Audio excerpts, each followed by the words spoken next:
നിയമസഭാ തെരഞ്ഞെടുപ്പിന് മുന്നോടിയായി വയനാട്ടിൽ നടക്കുന്ന കോൺഗ്രസിന്റെ ലീഡേഴ്സ് സമ്മിറ്റിൽ പങ്കെടുത്ത തെരഞ്ഞെടുപ്പ് തന്ത്രജ്ഞൻ കനകോലുവും ജയസാധ്യത സംബന്ധിച്ച പഠനം കനകോലുവാണ് നടത്തുന്നത്. വി എസ് രഞ്ജിത്താണ് വിശദാംശങ്ങളുമായി ചേരുന്നത്. രഞ്ജിത്ത്, ജയസാധ്യത പരിഗണിച്ചുകൊണ്ട് തന്നെയായിരിക്കും, സർവേകളുടെ അടിസ്ഥാനത്തിൽ തന്നെയായിരിക്കും സീറ്റ് നിർണയം, സ്ഥാനാർത്ഥി നിർണയം ഒക്കെ ഉണ്ടാവുക എന്ന് നേതാക്കൾ തന്നെ വ്യക്തമാക്കിയിരുന്നു. ഇപ്പോഴിതാ കനകോല് തന്നെ നേരിട്ട് ഈ ലീഡേഴ്സ് ക്യാമ്പിൽ പങ്കെടുക്കുന്നു എന്നതാണ് ഏറ്റവും പ്രധാനപ്പെട്ട കാര്യവും. അപ്പോൾ സ്ഥാനാർത്ഥി നിർണയ ചർച്ചകളിലേക്ക് കടക്കുന്നു എന്നത് തന്നെയാണ് മനസ്സിലാക്കുന്നത്, അല്ലേ?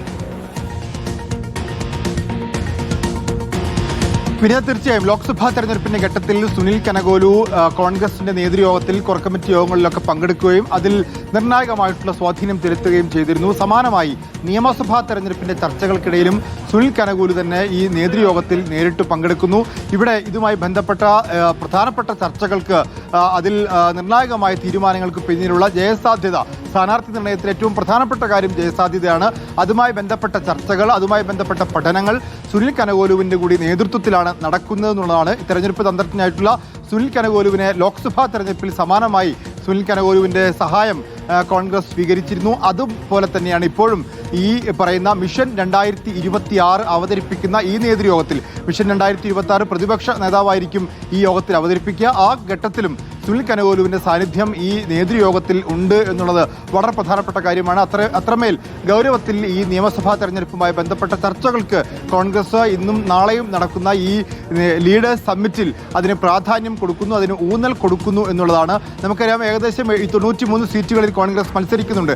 അതിൽ 70ഓളം സീറ്റുകളിൽ ജയസാധ്യതയുണ്ട് എന്നുള്ളതാണ് കോൺഗ്രസ് ഈ ഘട്ടത്തിൽ കണക്കാക്കുന്നത്. അങ്ങനെ ഒരു 65 സീറ്റ് കോൺഗ്രസ് സ്വന്തമായി മത്സരിച്ച് ജയിക്കുകയും അതിൽ ഒരു 10ഓ 20ഓ സീറ്റുകൾ ലീഗും മറ്റ് ഘടകകക്ഷികളും ചേർന്ന് 100-നടുത്ത് സീറ്റുകൾ എന്നുള്ളതാണ് UDFന്റെ ആകെ കണക്കുകൂട്ടൽ. അതിൽ കോൺഗ്രസിന്റെ 70 സീറ്റുകളിലെ സ്ഥാനാർത്ഥികളെ ഫെബ്രുവരി ആദ്യവാരത്തിൽ VD സതീശൻ നടത്തുന്ന യാത്രയോടുകൂടി തന്നെ പ്രഖ്യാപിക്കാൻ സാധിക്കണം എന്നുള്ളതാണ് കോൺഗ്രസ് കണക്കുകൂട്ടുന്നത്.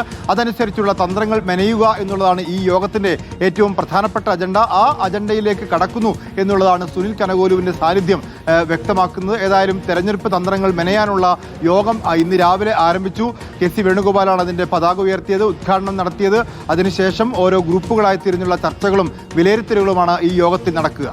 രഞ്ജിത്ത്, ഇതിലിപ്പോൾ മുതിർന്ന നേതാക്കളെ ഉൾപ്പെടെ മത്സരിപ്പിക്കണം എന്നൊരു ആവശ്യം ഉയർന്നിരുന്നല്ലോ. അതിന്റെ അടിസ്ഥാനത്തിൽ ഹൈക്കമാൻഡിന്റെയൊക്കെ ഒരു സമ്മർദ്ദം എന്ന നിലയ്ക്കും വിവരങ്ങൾ പുറത്തു വന്നിരുന്നു. മുല്ലപ്പള്ളി രാമചന്ദ്രനായാലും PM സുധീരനെ പോലെയുള്ള ആളുകളായാലും ഒക്കെ മത്സരരംഗത്തേക്ക് വരും എന്നുള്ള വിവരങ്ങളുണ്ടായിരുന്നു. ഇന്നലെ PM സുധീരൻ തന്നെ അത്തരത്തിലൊരു സമ്മർദ്ദമുണ്ട് എന്ന് പോസ്റ്റ് ഇടുകയും ചെയ്തതാണ്. അപ്പോൾ അത്തരം കാര്യങ്ങളിൽ കൂടി ഒരു ചർച്ച എന്ന നിലയ്ക്ക് പോകും എന്ന് മനസ്സിലാക്കണം. ഈ സർവേ റിപ്പോർട്ടുകളുടെ അടിസ്ഥാനം എന്ന് പറയുന്നത് അത്തരം മാനദണ്ഡങ്ങൾ കൂടി നിശ്ചയിക്കുന്നതായിരിക്കും. ഈ പ്രായം അല്ലെങ്കിൽ മുതിർന്ന നേതാക്കൾ, അതിൽ ആരൊക്കെ മത്സരിക്കണം, അങ്ങനെയുള്ള ഒരു പ്രാഥമിക ചർച്ച കൂടി ഈ ക്യാമ്പിൽ നടക്കാനിടയുണ്ടോ? തീർച്ചയായിട്ടും ഇതിൽ ജയസാധ്യത മാത്രമായിരിക്കും സ്ഥാനാർത്ഥി നിർണയത്തിന്റെ ഒറ്റ മാനദണ്ഡം എന്നുള്ളത് നേരത്തെ തന്നെ കോൺഗ്രസും അതുപോലെ തന്നെ UDFന്റെ മറ്റ് ഘടകകക്ഷികളും ഒക്കെ തീരുമാനിച്ചിട്ടുള്ളതാണ്. ആ ജയസാധ്യത നിർണ്ണയിക്കുന്നതിൽ ജയസാധ്യതയുമായി ബന്ധപ്പെട്ട പഠനം വളരെ പ്രധാനപ്പെട്ടതാണ്. അതോടൊപ്പം ഓരോ നേതാക്കന്മാർക്കുമുള്ള സ്വാധീനവും അതിൽ വളരെ പ്രധാനപ്പെട്ടതാണ്. ഇപ്പോൾ നേരത്തെ സൂചിപ്പിച്ച പേരുകളൊക്കെ തന്നെ ജനസ്വാധീനമുള്ള നേതാക്കന്മാരാണ്. ആ ജനസ്വാധീനം അനുസരിച്ച് സ്ഥാനാർത്ഥി നിർണയത്തിലും അത് പ്രതിഫലിക്കുമെന്നുള്ളതാണ്.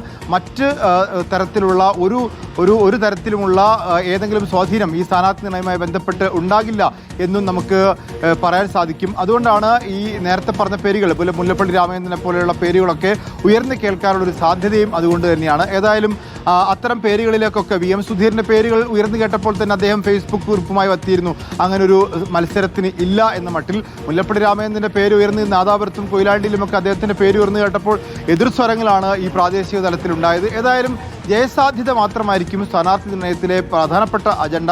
മറ്റ് ഗ്രൂപ്പ് സ്വാധീനങ്ങളൊന്നുമില്ലാതെ തന്നെ സ്ഥാനാർത്ഥി നിർണയം പൂർത്തിയാക്കണം എന്നുള്ളതാണ് കണക്കാക്കുന്നത്. അതനുസരിച്ചുള്ള തീരുമാനങ്ങളായിരിക്കും ഇന്നും നാളെയുമുള്ള യോഗത്തിൽ നടക്കുക. രഞ്ജിത്ത്, അതിലിപ്പോൾ ഇന്ന് KC വേണുഗോപാൽ ഉദ്ഘാടന പ്രസംഗത്തിൽ പറഞ്ഞ കാര്യവും ഏറ്റവും പ്രസക്തമാണ്. ആരും സ്വയം സ്ഥാനാർത്ഥികളെ പ്രഖ്യാപിക്കേണ്ട ഒരു തീരുമാനം വരുന്നതുവരെ കാത്തിരിക്കുമെന്നതാണ്. ഈ ലീഡേഴ്സ് സമ്മിറ്റിൽ നേതാക്കളുടെ നിലപാടുകൾ എന്തൊക്കെയാണ്, ഏതുതരം ചർച്ചകളാണ് നടക്കുന്നത്, ഘടകകക്ഷികളെ പിണക്കരുത്, സമുദായ സംഘടനകളെ പൂർണ്ണമായി വിശ്വാസത്തിലെടുക്കണമെന്നൊക്കെ K മുരളീധരൻ ഉൾപ്പെടെയുള്ള നേതാക്കൾ പറയുന്നുണ്ട്.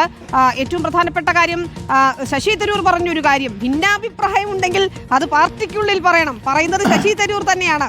അമിത ആത്മവിശ്വാസം വേണ്ട എന്ന് ദീപാദാസ് മുൻഷിയും പറയുന്നു. രഞ്ജിത്ത്, വിനിത, തീർച്ചയായിട്ടും ഇന്ന് രാവിലെ ഉദ്ഘാടന പ്രസംഗത്തിൽ കെ സി വേണുഗോപാൽ പറഞ്ഞ പ്രധാനപ്പെട്ട ഒരു കാര്യം എന്ന് പറയുന്നത് ഈ പാർട്ടിക്കകത്ത് ഇങ്ങനെ മുഖ്യമന്ത്രിയുമായി ബന്ധപ്പെട്ട ചർച്ചകളും തർക്കങ്ങളും ഒക്കെ നടക്കുന്നു എന്ന രീതിയിൽ പുറത്തു നടക്കുന്ന ചർച്ചകൾ അത് UDFന്റെ ജയസാധ്യതയ്ക്ക് മങ്ങലേൽപ്പിക്കാൻ വേണ്ടി ഉള്ള ഒരു എതിർ കക്ഷിയുടെ ഭാഗത്തുള്ള പ്രചരണമാണ്. അതിൽ വീണുപോകരുത് എന്നുള്ളതാണ് ഒന്നാമത്തത്. രണ്ടാമത്തത്, സ്ഥാനാർത്ഥികളെ സ്വയം പ്രഖ്യാപിക്കുക, സ്വയം സ്ഥാനാർത്ഥിയെ പ്രഖ്യാപിക്കുന്ന പരിപാടി അത് വേണ്ട എന്നുള്ളതാണ്. അത് കൃത്യമായി നേതാക്കന്മാർക്കുള്ള ഒരു മുന്നറിയിപ്പാണ്. ഏതെങ്കിലും മണ്ഡലത്തിൽ ഏതെങ്കിലും സ്ഥലത്ത് സ്വന്തം പേര് തന്നെ ഉയർത്തി കാണിച്ചുകൊണ്ട് പ്രചരണം നടത്തുകയും അവിടെ മത്സരിക്കാൻ തയ്യാറാവുകയും പാർട്ടി തീരുമാനങ്ങൾ വരുമ്പോൾ വിമത ശബ്ദങ്ങളാവുകയും ചെയ്യുന്ന രീതി വേണ്ട.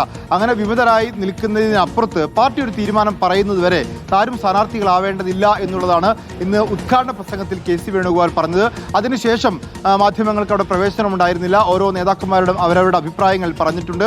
ഘടകകക്ഷികളുടെ അഭിപ്രായങ്ങൾ മാനിക്കണം എന്നുള്ളതാണ് ഏറ്റവും പ്രധാനപ്പെട്ട കാര്യം എന്ന് പറയുന്നത്. നമുക്കറിയാം, ഇന്നലെ കഴിഞ്ഞ ദിവസം സാദിഖ് അലി ശിഹാബ് തങ്ങൾ നമ്മോട് സംസാരിച്ചപ്പോൾ അധിക സീറ്റുമായി ബന്ധപ്പെട്ട ഒരു ആവശ്യം ഉന്നയിച്ചിരുന്നു. അത്തരം ആവശ്യങ്ങൾ ഘടകകക്ഷികൾ ഉന്നയിക്കുമ്പോൾ അതിൽ ഏറ്റവും പരിഹാര്യമായിട്ടുള്ള ഏറ്റവും അവരെ പിണക്കാത്ത രീതിയിലുള്ള ഒരു നടപടിക്രമങ്ങളുമായി മുന്നോട്ട് പോകണം എന്നുള്ളതാണ് കെ മുരളീധരന്റെ ഭാഗത്ത് നിന്ന് വന്ന ഏറ്റവും പ്രധാനപ്പെട്ട ഒരു നിർദ്ദേശം. അതോടൊപ്പം തന്നെ ഭിന്നാഭിപ്രായങ്ങൾ പാർട്ടിക്ക് അകത്ത് പറയണം. അതുപോലെ 2019 ഉണ്ടായ പോലെയുള്ള ഒരു അമിത ആത്മവിശ്വാസം ഇപ്പോൾ വേണ്ട. ആ അമിത ആത്മവിശ്വാസം ഒരുപക്ഷെ ഒരു മടിയിലേക്കോ അല്ലെങ്കിൽ അലസതയിലേക്കോ പോകേണ്ട ഒരു സാധ്യത മുൻകൂട്ടി കാണുന്നുണ്ട്. അതുകൊണ്ട് തന്നെ അത്തരമൊരു അമിത ആത്മവിശ്വാസത്തിലേക്ക് പോകേണ്ടതില്ല എന്നൊരു മുന്നറിയിപ്പ് കൂടി നേതാക്കളുടെ ഭാഗത്തുനിന്ന് ഈ ഘട്ടത്തിൽ വരുന്നുണ്ട്. ശരി, വി എസ് രഞ്ജിത്ത് കൂടുതൽ വിശദാംശങ്ങളുമായി വീണ്ടും